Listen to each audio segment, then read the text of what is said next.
Breaking news చూస్తున్నారు. బండి సంజయ్ కి big shock తగిలింది. బండి సాయి భగీరథ్ కు బెయిల్ ఇచ్చేందుకు హైకోర్టు నిరాకరించింది. పబ్లిక్ ప్రాసిక్యూటర్ వాదనలు వినకుండా మధ్యంతర బెయిల్ అంటే ఇంటరిమ్ బెయిల్ ఇవ్వలేమంటూ హైకోర్టు చెప్పుకొచ్చింది. విచారణను రేపటికి వాయిదా వేసింది హైకోర్టు. ముందస్తు బెయిల్ పై విచారణ వారానికి వాయిదా వేసింది. ఇక్కడ రెండు డెవలప్మెంట్స్ ఉన్నాయి మీరు గమనిస్తే కనుక. మరీ ముఖ్యంగా ఇంటరిమ్ బెయిల్ ఇవ్వలేమంటూ హైకోర్టు చెప్పుకొచ్చింది. విచారణను రేపటికి వాయిదా వేసింది హైకోర్టు. దాంతోపాటు యాంటిసిపేటరీ బెయిల్పై కూడా విచారణను వారానికి వాయిదా వేసింది. బండి సాయి భగీరథ్ తరపున అడ్వకేట్ నవీన్ కుమార్ వాదనను వినిపిస్తూ ఉన్నారు. ఇటు తప్పుడు ఆరోపణలతో భగీరథ్పై కేసు పెట్టారంటూ అడ్వకేట్ చెప్పుకొచ్చారు. ఈ కేసు పోక్సో పరిధిలోకి రాదు అంటూ చెప్పుకొచ్చారు అడ్వకేట్. బాధితురాన్ని చెప్తున్న బాలిక మైనర్ కాదు మేజర్ అంటూ ఇటు కోర్టు దృష్టికి తీసుకెళ్లారు అడ్వకేట్.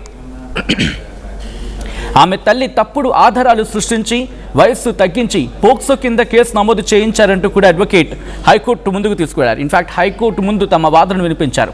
బాధితురాలివి డిఫరెంట్ బర్త్ సర్టిఫికేట్స్ చూపెట్టారు అంటూ అడ్వకేట్ చెప్పుకొచ్చారు. ఎఫ్ఐఆర్లో కావాలనే సెక్షన్స్ మార్చారన్నారు అడ్వకేట్. ముందు BNS section 74, 75, section 11 read with 12 POCSO case పెట్టారన్నారు. ఈ సెక్షన్స్ ప్రకారం తక్కువ శిక్ష పడుతుందని, తర్వాత సెక్షన్ 5 రెడ్ విత్ 6 యాడ్ చేశారంటూ అడ్వకేట్ చెప్పుకొచ్చారు. ఇటు బండి సాయి భగీరథ్కు పోలీసుల నుంచి రక్షణ కావాలంటున్నారు అడ్వకేట్. ఇంటరిమ్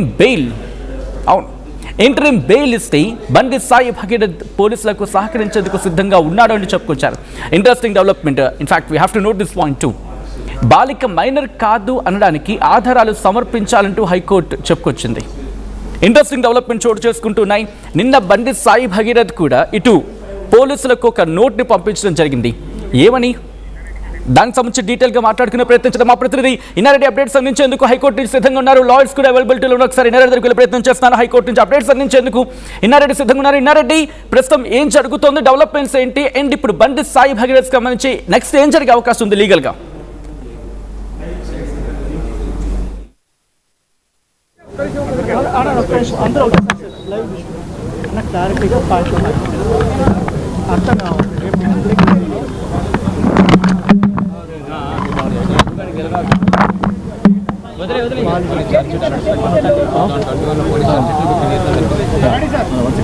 లాయర్స్ బయటకు వచ్చారు, రియాక్ట్ అవుతున్నారు. ఒకసారి అండి, ఇవాళ రోజు మనందరికి తెలుసు ఏదైతే బండి సాయి భగీరథ్ది బెయిల్ అప్లికేషన్ ఏదైతే ఇవాళ హియరింగ్ వచ్చిందో దానికి సీనియర్ అడ్వకేట్ డిఫెన్స్ తరఫున భగీరథ్ తరఫున ఎస్ నిరంజన్ రెడ్డి గారు వాదించడం జరిగింది. సో ఇవాళ రోజు మనం కేవలం మెరిట్స్ మీద వాదించడం జరిగింది. అండ్ ముఖ్యంగా ఈ బెయిల్ అప్లికేషన్ ఒక ముఖ్య సారాంశం ఏంటంటే మెయిన్ ఏదైతే ఇక్కడ పోక్సో యాక్ట్ ఉందో అది వర్తించదు. సో డెఫినెట్గా దానికి తగ్గ సాక్ష్యాధారాలు మెటీరియల్స్ మన దగ్గర ఉన్నాయి. అది ఏదైతే అక్యూజ్డ్ ఉన్నాడో తను ఇన్వెస్టిగేషన్కి పూర్తిగా సహకరిస్తూ ఆ మెటీరియల్ని పోలీస్ వారికి సబ్మిట్ చేయడానికి తను రెడీగా ఉన్నాడు. కానీ రెడీగా ఉండి ఆ ఇన్వెస్టిగేషన్కి తను సహాయ సహకారాలు ఇవ్వడానికి వెళ్తే అతను అరెస్ట్ చేసే ప్రమాదం ఉంది. ఎందుకంటే మనకు తెలుసు రీసెంట్గా 8th రోజు ఏదైతే మనం ఇది యాక్చువల్లీ మ్యాటర్ సబ్జుడిస్లో ఉంది, ఎక్కువ మాట్లాడకూడదు, బట్ నేను క్లుప్తంగా చెప్పడానికి ట్రై చేస్తాను. ముఖ్యంగా ఏదైతే 8th మే రోజు ఎఫ్ఐఆర్ అయిందో అక్యూజ్డ్ మీద, దాని తర్వాత నెక్స్ట్ డే మళ్ళీ ఇంకో స్టేట్మెంట్ తీసుకొని ఫస్ట్ ఇనీషియల్గా పోక్సో యాక్ట్ సెక్షన్ 5 and 11 పెట్టలేదు. ఏదైతే అబౌవ్ 7 years ఉందో సెక్షన్ 5 and 11 అవి పెట్టకుండా కేవలం 3 years సంబంధించిన పోక్సో యాక్ట్ సెక్షన్స్ మాత్రమే పెట్టడం జరిగింది. కానీ what ever might be the reasons తర్వాత 9th తర్వాత మళ్ళీ స్టేట్మెంట్ తీసుకొని దాని తర్వాత నెక్స్ట్ 7 ఏళ్ళకి పైగా శిక్ష పడే ఆల్టర్ చేస్తూ ఆ సెక్షన్స్ని మార్చి 7 ఏళ్ళు పైబడే శిక్ష పడే పనిష్మెంట్ అట్రాక్ట్ అయ్యే సెక్షన్స్ పెట్టడం జరిగింది. సో దాని మీద ముఖ్యంగా ఇవాళ ఆర్గ్యుమెంట్స్ జరిగాయి, ఎందుకు ఈ ఆల్టరేషన్ జరిగింది ఏంటి అని. సో దాని మీద కూడా టైం కోరితే at the same time the material facts మా దగ్గర తగిన సాక్ష్యాధారాలు ఉన్నాయి. ముఖ్యంగా అది ఏదైతే ఇది పోక్సో వర్తించదని చెప్పడానికి అట్ ద సేమ్ టైం అవి ప్రూవ్ చేసుకోవడానికి ఆ మెటీరియల్ అది పోలీస్ వారికి సహకరిస్తూ ఆ మెటీరియల్ సబ్మిట్ చేయడానికి అక్యూజ్డ్ వెళ్ళే ఈ యొక్క ప్రక్రియలో అతను అరెస్ట్ చేసే ఛాన్సెస్ ఉన్నాయి. అప్పుడు ఈ బెయిల్ అప్లికేషన్ మొత్తానికి ఇన్ఫ్రాక్ట్ అయ్యే ఛాన్సెస్ ఉన్నాయి. సో అట్లీస్ట్ ఈ బెయిల్ హియరింగ్ ఫైనల్ హియరింగ్ అయ్యేంత వరకు ఈ ఇంటరిమ్ బెయిల్ మాత్రం మాతో అంగీకరించండి అని చెప్పి ఎస్ నిరంజన్ రెడ్డి గారు చాలా అద్భుతంగా వాదించడం జరిగింది. సో అవతల కంప్లైనెంట్ వైపు కూడా ఒక లర్న్ కౌన్సిల్ వచ్చారు. He ask for some more time, కొద్దిగా టైం అడిగారు ఆయన, ఇంకా కొద్దిగా టైం కావాలి దీనికి కౌంటర్ ఇవ్వడానికి అని. సో అది రేపటికి ఆయన యొక్క ఆర్గ్యుమెంట్స్ వినడం జరుగుతుంది హానరబుల్ కోర్ట్. అండ్ రేపు అట్ ద సేమ్ టైం రేపు కూడా మేము కుదిరితే మళ్ళీ అదనంగా నిరంజన్ రెడ్డి గారు కూడా ఇంకా అదనపు నెక్స్ట్ అడ్వాన్స్ సబ్మిషన్స్ కూడా ఇవ్వడానికి కూడా రెడీగా ఉన్నారు. సో రేపటికి దీని యొక్క ఈ ఐఏ మీద కేవలం ఈ ఇంటరిమ్ యాంటిసిపేటరీ బెయిల్ మీద మాత్రమే రేపటికి ఆర్డర్స్ రిజర్వ్ చేశారు హానరబుల్ జడ్జి గారు. ముఖ్యంగా ఇప్పుడు డేట్ ఆఫ్ బర్త్లకు సంబంధించి ఏమన్నా న్యాయస్థానం దృష్టికి తీసుకెళ్లారు, ఎందుకంటే 2-3 డేట్ ఆఫ్ బర్త్లు ఉన్నాయనేటువంటి 100% ఎస్ నేను చెప్పిన మెటీరియల్ ఫ్యాక్ట్స్లో అదొక ఇంపార్టెంట్ భాగం. అది ఆ ఎవిడెన్సెస్ కూడా పొందుపరచడం జరిగింది. వాటి మీదే ఆర్గ్యుమెంట్స్ మెయిన్గా జరిగాయి. బేస్డ్ ఆన్ దాట్ ఓన్లీ మేము క్లియర్గా నిరంజన్ రెడ్డి గారు ముఖ్యంగా చెప్పేది ఏంటంటే ఇక్కడ పోక్సో వర్తించే ఛాన్సెస్ చాలా తక్కువ. అది మేము ఫ్యూచర్లో ట్రయల్కి వెళ్ళినప్పుడు మేము ప్రూవ్ చేస్తాం. కానీ ఈ లోపల యాంటిసిపేటరీ బెయిల్ అనేది ప్రతి పౌరుడి హక్కు. And at the same time అవతల తరపున న్యాయవాది కూడా because his father is a prominent figure, father is a prominent political figure, దానివల్ల అతని స్పెషల్ ట్రీట్మెంట్ అన్నట్టుగా వాదన చేయడం జరిగింది. దాన్ని మేము మా నిరంజన్ రెడ్డి గారు గౌరవనీయ న్యాయవాది దానికి డిఫై చేస్తూ ఏం చెప్పారంటే take it in a reverse way. అదేంటంటే ఈయన ప్రామినెంట్ ఫిగర్ కాదు, ఇతను ప్రామినెంట్ ఫిగర్ వాళ్ళ అబ్బాయి కాబట్టి అన్నెసరీగా he's been vilified, he's been victimised. అతని మీద ఇవాళ రోజు ఒక మీడియా ట్రయల్స్ కానీ ఎలా జరుగుతున్నాయి, వేరే పొలిటికల్ పార్టీస్ ఏ విధంగా మీడియా ట్రయల్స్ చేస్తున్నాయి, ముఖ్యంగా అతని మీద పోస్టర్స్ ఏ విధంగా పెడుతున్నారు ప్రతి చోట మిస్సింగ్ అని చెప్పి. సో అతన్ని ఇంకా రివర్స్లో ఎక్కువ విక్టిమైజ్ చేస్తున్నారు. సో ఆ విషయాన్ని కూడా న్యాయస్థానానికి దగ్గర దృష్టికి తీసుకెళ్ళడం జరిగింది నిరంజన్ రెడ్డి గారు. ఇన్ఫ్యాక్ట్ ఇది రివర్స్, ఇది being a prominent political personality son he's been more victimised ఇక్కడ. సో దాన్ని కూడా కోర్టు వారు కన్సిడర్ చేయాలని చెప్పడం జరిగింది. సో ఇదంతా ఒక చాలా అద్భుతంగా ఒక ఆర్గానిక్ వేగా ఈ యొక్క వాట్ ఎవర్ దీస్ ఆర్గ్యుమెంట్స్ అయినాయి. సో రేపటికి ఇది రిజర్వ్ చేశారు ఈ ఆర్డర్స్ గౌరవనీయ జడ్జి గారు. అండ్ ఇంటరిమ్ ఆర్డర్స్ రేపు మార్నింగ్కి మనకి తెలుస్తుంది దీని మీద ఏంటన్నది.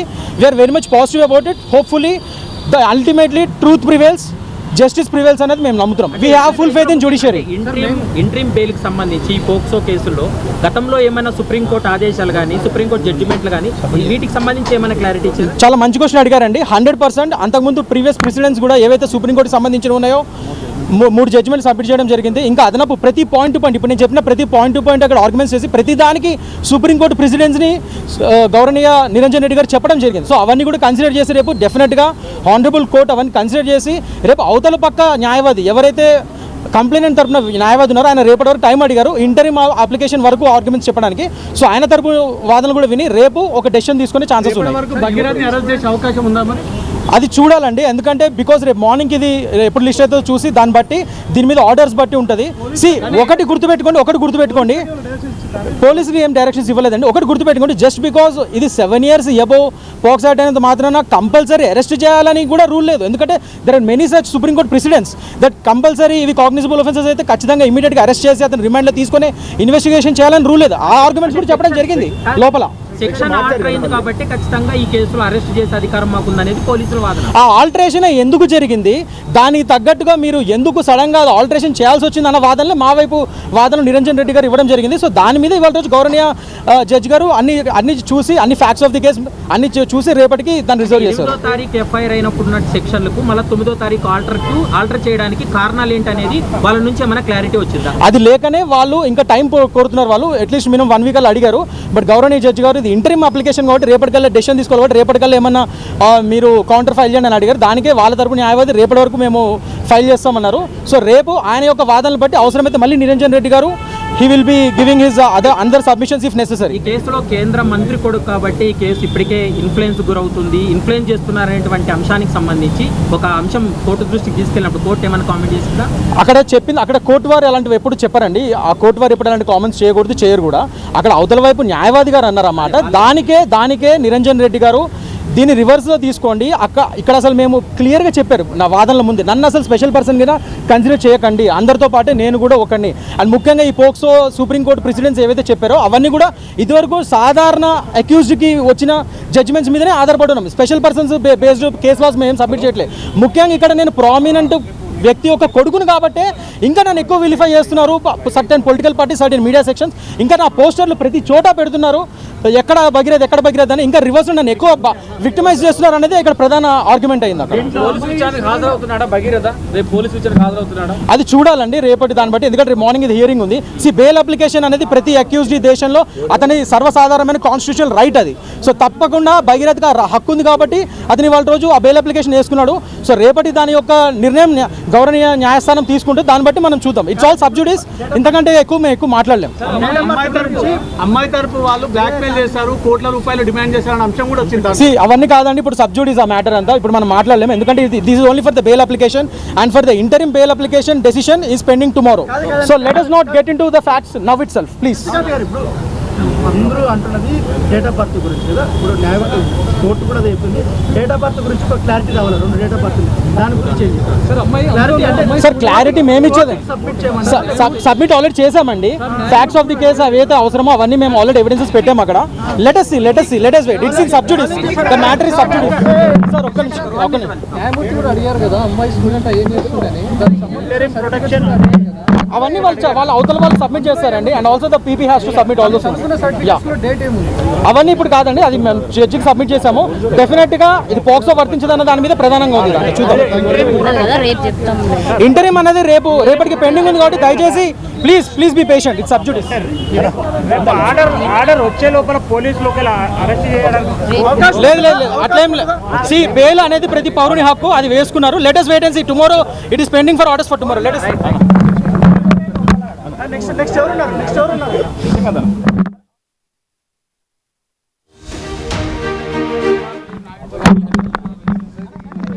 చూస్తున్నారు కదా, అడ్వకేట్ చాలా స్పష్టంగా ఈ అంటే ఏజ్కు సంబంధించిన దాని మీద ఇప్పటికే మేము సాక్ష్యాధారాలు కూడా ప్రొడ్యూస్ చేశాము.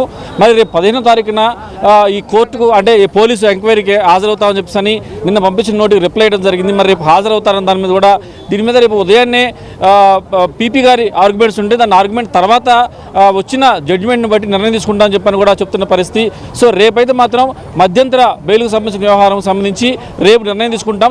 రెగ్యులర్ బెయిల్కి సంబంధించి మాత్రం ఒక వారం తర్వాత పోస్ట్ పోన్ చేస్తామని కూడా కోర్టు చాలా స్పష్టంగా చెప్పడం జరుగుతుంది. ఏదైనప్పుడు కూడా టోటల్గా మనం చూస్తే ఈ కేసులో అంతా కూడా ఏజ్కి సంబంధించి అంటే ఆమె ఏజ్కి సంబంధించి ఆమె 19-20 సంవత్సరాలు ఉంటాయని చెప్పేసి ఒకవైపున భగీరథ తరపున అడ్వకేట్లు, తర్వాత నిరంజన్ రెడ్డి తమ వాదనలు వినిపించడం జరుగుతూ ఉంది. దానికి సంబంధించి గతంలో వాడిన కేసు, దానికి సంబంధించిన ఛార్జ్షీట్ సంబంధించిన వ్యవహారాలు కూడా వాళ్ళు సబ్మిట్ చేయడం జరిగింది. మరోవైపున పీపీ గారు స్పందించిన విధానం మనం చూస్తే ఇది ఒక పలుకుబడి వ్యక్తి కాబట్టి నిరంజన్ రెడ్డి దీన్ని ఇంకా దాన్ని ప్రొలాంగ్ చేస్తున్నాను, దాన్ని ఏదో రకంగా ఇబ్బంది చేస్తారు కాబట్టి దీని మీద నిర్ణయం తీసుకోమని చెప్పినప్పుడు అంటే నిరంజన్ రెడ్డి గారు వస్తూ పదే ఒక ప్రముఖ వ్యక్తి అని చెప్పు కాకుండా సామాన్య వ్యక్తిగానే ట్రీట్ చేయండి మీరు అని చెప్పేసి కూడా చాలా స్పష్టంగా పేర్కొనడం జరిగింది. మొత్తం మీద రేపు నిర్ణయం ఎలా ఉండబోతా ఉంది అంటే మధ్యంతర బెయిల్ ఉత్తర్వు ఇస్తారా లేదా, తర్వాత దీంట్లో రెగ్యులర్ బెయిల్ అనేది ఒక వారానికి పోస్ట్ పోన్ చేసినప్పటికీ ఇప్పుడు ప్రధానంగా జరిగిన ఆర్గ్యుమెంట్స్లో మనకు అందుతున్న సమాచారం ప్రకారం ఇది కోర్టులో ప్రొసీడింగ్స్ చెప్తున్న ప్రకారం అలాగనే అడ్వకేట్ ఇచ్చిన సమాచారం ప్రకారం మనం చూస్తే అంతా కూడా ఏజ్ అనే దాని మీదనే ఎక్కువగా ఆర్గ్యుమెంట్స్ నడిచాయి. అలాగనే ఈ పోక్స్కో కేసు పెట్టిన తర్వాత వీళ్ళు ఆల్టరేషన్ చేసి 7 సంవత్సరాల కంటే ఎక్కువ ఉన్న సెక్షన్లు పెట్టడం వెనుకున్న రహస్యం ఏంటి, ఎందుకు అప్పటికప్పుడు ఆల్టరేషన్ చేయాల్సి వచ్చింది దాని మీద కూడా ఇప్పటికే పోలీసు చెప్పడం జరుగుతూ ఉంది. రెండోసారి ఆ విక్టిమ్ను విచారణ చేసిన తర్వాత తీసుకున్న సేకరించిన ఆధారాల నేపథ్యంలో మధ్యంతర మళ్ళీ కొన్ని సెక్షన్లను ఆల్టర్ చేసి పెట్టడం జరిగిందన్న విషయాన్ని కూడా చెప్పడం జరుగుతుంది. మరి చూడాలి, మరి రేపు ఆర్టీవీ చాలా స్పష్టంగా అడ్వకేట్ అడగడం జరుగుతుంది. మరి రేపు 15వ తారీఖున హాజరవుతాము, పోలీస్ స్టేషన్లో హాజరవుతామని చెప్పినప్పుడు మరి హాజరవుతారంటే రేపు ఉదయాన్నే దీనికి సంబంధించిన ఆర్గ్యుమెంట్స్ నడిచి జడ్జిమెంట్ కూడా రేపు ఇస్తామని చెప్పని న్యాయవాది చెప్పిన అంటే కోర్టు చెప్పిన నేపథ్యంలో మరి ఆ నిర్ణయం తర్వాత మేము డెసిషన్ తీసుకుంటాము. ఆర్గ్యుమెంట్లో కూడా చాలా స్పష్టంగా వీళ్ళు మధ్యలో అరెస్ట్ చేసే అవకాశం ఉంది కాబట్టి బెయిల్ పొందే హక్కు అందరికీ ఉంది. దీంట్లో పోక్సో కేసు అనేది కావాలని పెట్టిన కేసు కాబట్టి దీని మీద పరిశీలించాల్సిన అవసరం ఉంది. దీనికి సంబంధించి ఏజ్ సంబంధించిన వ్యవహారంలో ఏమైతే కాంట్రవర్సీ నడుస్తుందో ఆమె 19-20 సంవత్సరాలు ఉంటాయని చెప్పేసి అన్న విషయం మీద మేము కూడా కోర్టు సబ్మిట్ చేసామని చెప్పని ఇప్పటికీ నిరంజన్ రెడ్డి తరపున అడ్వకేట్లు కూడా చాలా స్పష్టంగా మీడియా ముందు చెప్పడం జరుగుతుంది. మరి ఓపెన్ పబ్లిక్ ప్రాసిక్యూటర్ వాదనలు కూడా ఆమె మైనరే అని చెప్పిన తర్వాత ఆమె యొక్క విషయాలన్నీ సేకరించిన తర్వాత మాత్రమే మేము ఆమె మైనర్ అని చెప్పేసి దాని మీద పోక్సో కేసు నమోదు చేయడం జరిగింది. రెండోసారి విచారణ చేసిన తర్వాత సేకరించిన ఆధారాల నేపథ్యంలో ప్రస్తుతం ఆల్టరేషన్ చేసి కొన్ని సెక్షన్ పెట్టడం జరిగిందని చెప్పి స్పష్టంగా చెప్పడం జరుగుతూ ఉంది. మరి చూడాలి రేపు భగీరథ విచారణకు హాజరవుతాడా లేదా, రేపు ఇంటరిమ్ బెయిల్ వస్తుందా రాదా, రేపు ఇంటరిమ్ బెయిల్ వచ్చిన తర్వాత ఆ బెయిల్ని బట్టి మేము హాజరవ్వాల వద్ద నిర్ణయించుకుంటామని చెప్పని కూడా చాలా స్పష్టంగా అడ్వకేట్ అంటే భగీరథ సంబంధించిన అడ్వకేట్ మీడియాతో చెప్పడం జరుగుతూ ఉంది. సచిన్.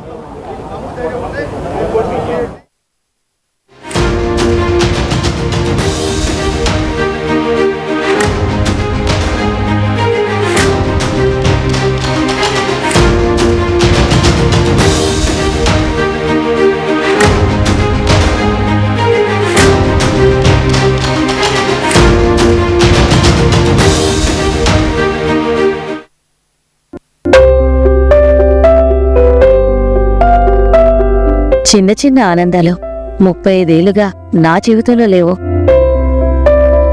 35 ఏళ్లుగా నేను డైపర్లలో బ్రతికాను. 6 సెంటీమీటర్ల ఫిస్టులా నా మూత్రాశయంలో లీకు కారణమైంది. ఎవరూ నాకు సహాయం చేయలేకపోయారు. AINUలో వైద్యులను కలిసే వరకు. అక్కడ వారు రోబోటిక్ శస్త్రచికిత్సతో నాకు పరిష్కారం ఇచ్చారు.